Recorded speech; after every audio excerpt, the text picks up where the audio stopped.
काका, ये धारा 370 क्या है?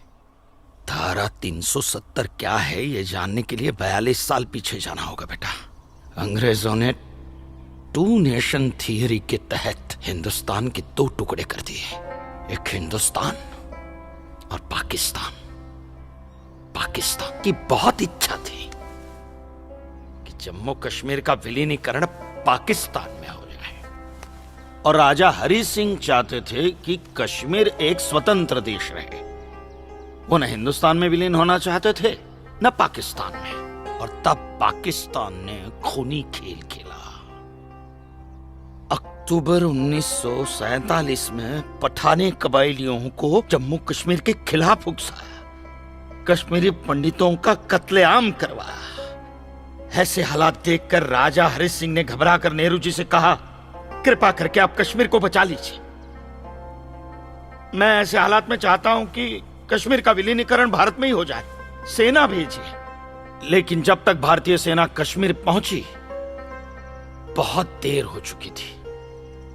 न जाने कितने कश्मीरी पंडितों का कत्लेआम हो चुका था। कश्मीर का 1/3 हिस्सा पठानी कबायलियों ने अपने कब्जे में कर लिया था। लेकिन अपनी इस नीच हरकत के बाद भी पाकिस्तान बाज नहीं आया। पठानी कबायलियों और भारतीय सेना के बीच युद्ध जारी रखा पाकिस्तान ने। संयुक्त राष्ट्र सुरक्षा परिषद के 3 सदस्य आयोग की रिपोर्ट पर 13 अगस्त 1948 को पठानी कबायलियों और भारतीय सेना के बीच युद्ध विराम घोषित हुआ, और यह तय किया गया कि कश्मीर समस्या का हल जनमत के आधार पर ही होगा। सितंबर 1951 में मताधिकार के बाद एक बार फिर जम्मू कश्मीर के भारत में विलय की पुष्टि की गई, मगर इसी दौरान शेख अब्दुल्ला ने अपने हाथों से धारा 370 का ड्राफ्ट तैयार किया और नेहरू जी को सौंपा। सरदार पटेल और अंबेडकर साहब की मर्जी के खिलाफ 1952 में नेहरू जी ने इसे लागू भी कर दिया। इसी धारा 370 की वजह से नेहरू जी ने कश्मीर को एक ऐसा विशेष दर्जा दे दिया जिसमें जम्मू कश्मीर राज्य ने हिंदुस्तान से अपना एक अलग संविधान स्थापित कर लिया। इसी धारा 370 की वजह से हमारे हिंदुस्तान का राष्ट्र ध्वज अलग है और कश्मीर का भी ध्वज अलग।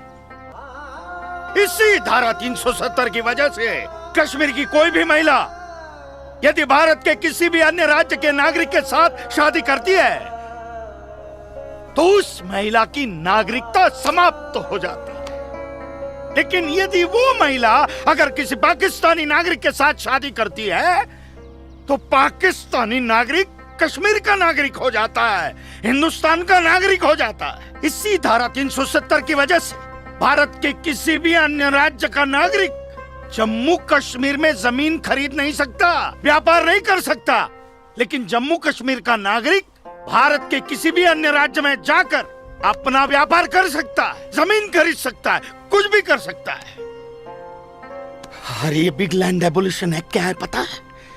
यदि जम्मू कश्मीर का कोई भी मुसलमान जमीन ठेके पर लेकर खेती करता है तो कश्मीर की सरकार उस हिंदू को बिना मुआवजा दिए वो जमीन जबरन उस मुसलमान को दे सकती है। ये है बिग लैंड एबोलिशन एक्ट, ये है धारा 370-35 से, और इसी का नतीजा है ये गिरधारी जी का फैसला। और सिर्फ यही नहीं, ये जो सरकार की ऋण निरस्तीकरण योजना है ना, इसके अंतर्गत उन सारे मुसलमानों का कर्जा माफ कर दिया जाएगा जो उन्होंने हिंदुओं से लिया। बताइए।